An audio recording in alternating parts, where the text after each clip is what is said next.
Hey everybody, Nick Espinoza, your chief security fanatic here, and it is Sunday, so we are doing breaches of the week.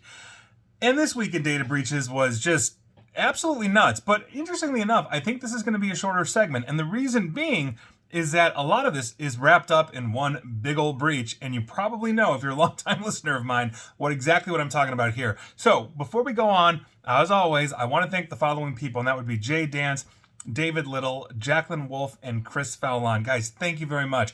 And again, if you have a tip for me, send it my way. I'll give you a shout out. And with that, we're going to start what is with basically sucking up all the oxygen in the room, is what I meant to say. And that is with MoveIt. Now, MoveIt, I've been talking about for weeks and weeks and weeks now at this point, and we have some big corporations caught up this past week or two. So with that, we've got the Charles Schwab Corporation and their subsidiary TD Ameritrade, the financing firm First Source, Radisson Hotels, you've probably stayed in one of their hotels, Deutsche Bank, one of the largest banks in the world, the Pension Benefit Information LLC, operating as PBI Research Services, they do stuff for the FBI, and Hillsborough County, Florida. Yes, the county of Hillsborough, and that is absolutely nuts. And we've got more breaches, but like I said, I don't have to dive into any of those because it's all just MoveIt, and here we are. And next week, we'll be back for more MoveIt as well. Moving on.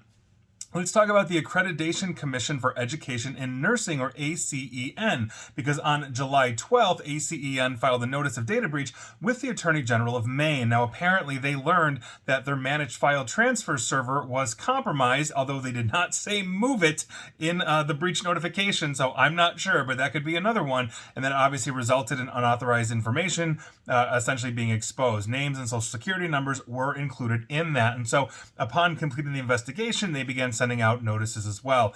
And real quick, we're going to do our mini segment, which is going to be mini this week, of if you just had better cybersecurity, you wouldn't be getting sued, having to pay a class action lawsuit out, having to pay a lawsuit out, or any one of those things. And this week, it is the Baltimore-based Johns Hopkins Health System, and they were just hit with a class action lawsuit this past Friday, earlier in July, alleging basically negligence after they uncovered a third-party data breach back in May. This was filed in the state of Maryland. We will see what happens, but heads up to you if you have anything to do with Johns Hopkins, research, patient, or otherwise. And that literally is the only one we've got this week that hasn't been covered already.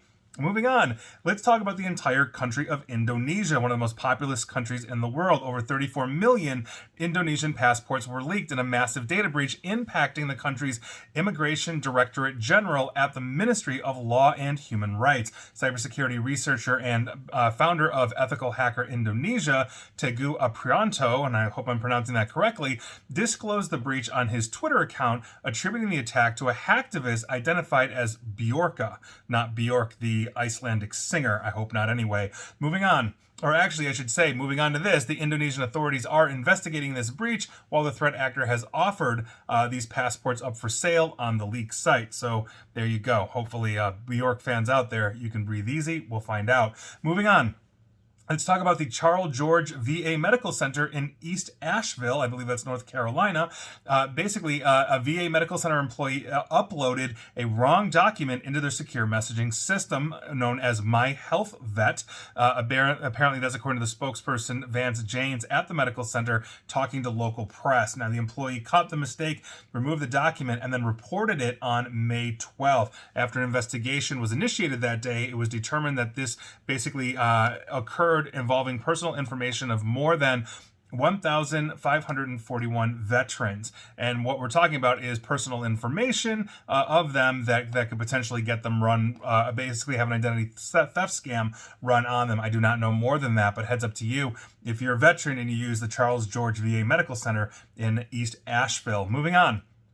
Let's talk about the Royal Bank of Scotland, now part of the NatWest Group. And this is actually an interesting one because a whistleblower is now contacting NatWest customers directly affected by a data breach that forced her to store a huge amount of sensitive information on around 1,600 of the bank's customers in her house for over a decade. Now, the former administration officer at the Royal Bank of Scotland, as I mentioned, now part of the NatWest Group, which is what it was back then, had already basically worked at the bank for 10 years when she began to be sent documents to keep in her house or her home as part of a remote working agreement between 2006 and 2009.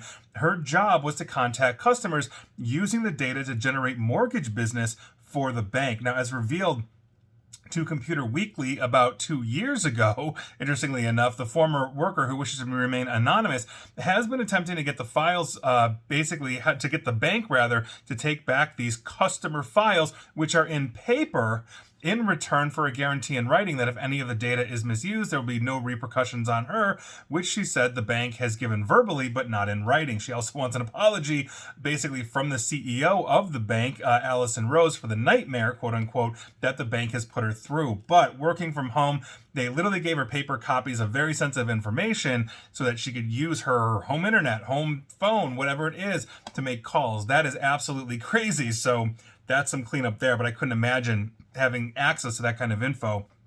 That's absolutely nuts. Moving on, let's talk about gaming hardware company Razer. Now, they're investigating what basically they're referring to as a potential data breach as it relates to the Razer Gold digital currency. Now, the company basically talking to this on the publication Polygon about a week ago or so. Now, the monetary device known as Razer Gold is used across multiple video games. Razer began investigating this breach after basically an attacker attempted to sell data for $100,000 US, according to a tweet from the Razer Twitter account. Now, the data breach has not been confirmed by Razer, but a spokesperson talking to Polygon said that the company has, quote, taken all necessary steps to secure its platforms, end quote, after it was alerted to this threat. Now, the attacker, which is calling themselves Nationalist, is asking for $100,000 in a cryptocurrency called Monero. Monero basically obfuscates its transaction history, so it's harder to track, harder to trace, and it is basically a preferred currency of threat actors everywhere. So heads up to you, if you use Razer Gold for all of your digital currency gaming needs on Razer platforms, you might have an issue coming up. Hopefully not. Moving on, let's talk about HCA Healthcare. They are the largest for-profit health system in the United States, and they disclosed for the first time this past Monday that they have a data breach that is affecting 1,038 hospitals and physician clinics across 20 states. This is going to get millions and millions of Americans and also basically some people in the United Kingdom hit as well. Now, the cybersecurity event affected about 40% of their facilities.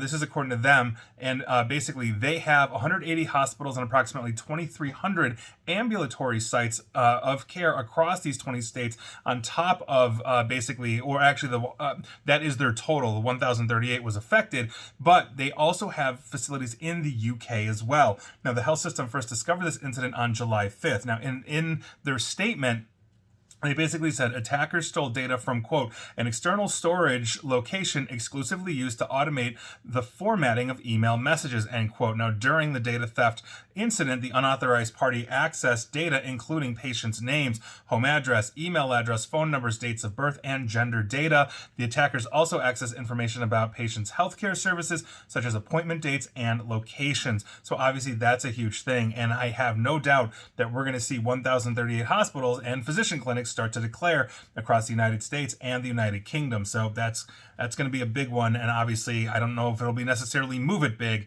but I'm sure I'll be reporting on it for weeks, if not months. Moving on, we have some finalies. Like I said, there's a lot of breaches happening today, but most of them are wrapped up in Move It. And so with that, we are going to go with our finalies, and the first one on basically up for finally is Meta, aka Facebook, because screw them, that's why. Now here's what's going on, and interestingly enough, this is basically coming from Fox Business. Here's what's up according to them. Senate Democrats are actually calling on the Department of Justice to investigate after a months-long probe reportedly revealed, quote, outrageous, extensive, and potentially illegal sharing of taxpayer-sensitive personal and financial information with Meta by online tax preparation companies, end quote. Now, the lawmakers, including Senators Elizabeth Warren, Ron Wyden, who has been, quite frankly, on the forefront of digital privacy. Ron Wyden is my homeboy on that one.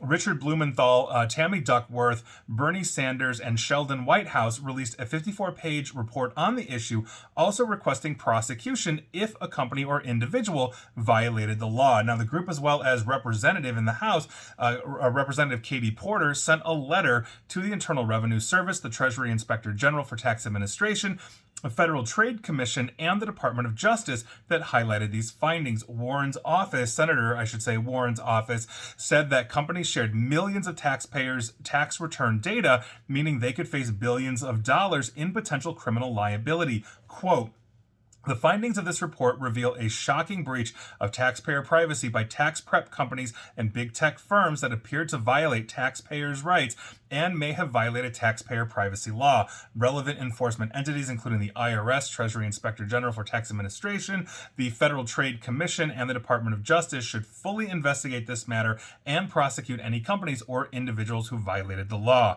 End quote. Now, the report also said that tax prep companies use computer code known as pixels or tracking pixels, and we'll talk about that in a second, to send data basically to the tech giants, Meta, for example, as well as Google Analytics.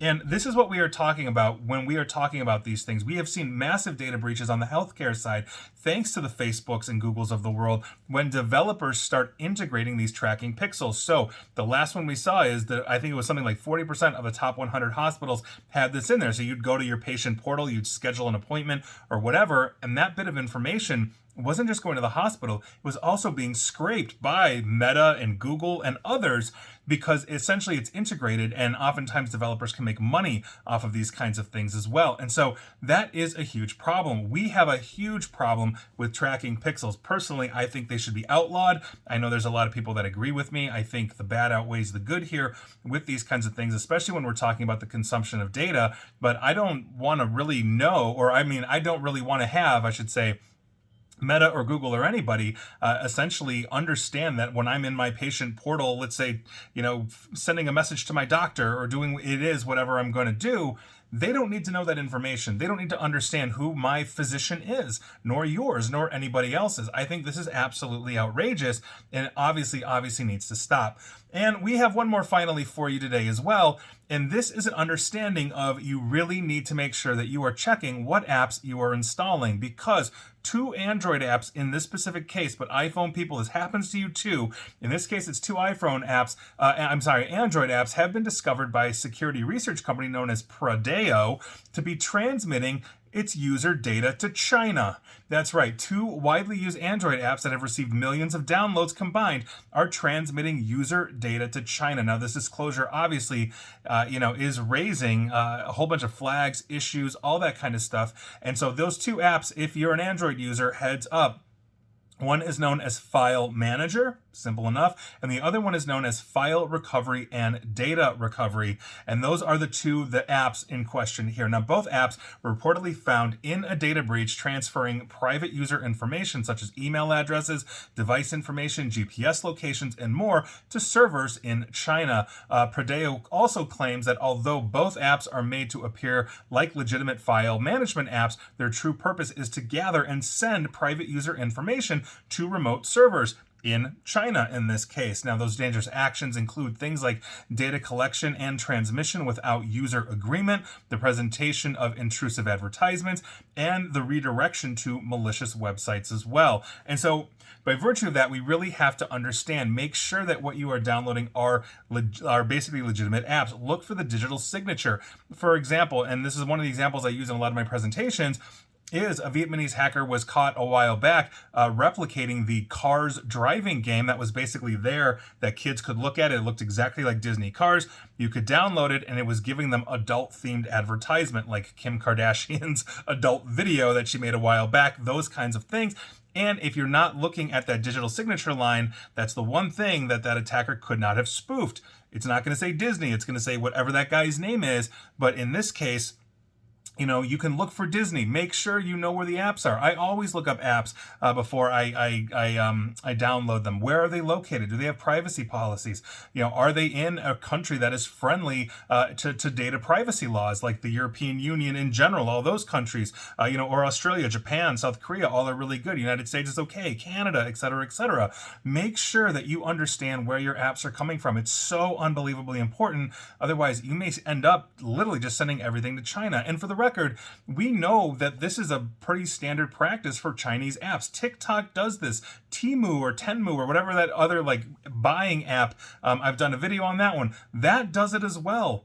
They are scraping all of your data. They are sending a whole bunch of telemetry. They're using your phone essentially almost as a command and control to look and probe on the wireless network in your home when you're connected. We know these things. That's not tinfoil hat conspiracy theory stuff. They're actually doing this. It's been proven. It's been written on. It's been researched. I've done videos and podcasts and radio show segments on it and on and on and on. So make sure you know where your data is going. Make sure you've got good apps in your life and just try. Just try. And so those were your breaches of the week. Were you affected? Let me know.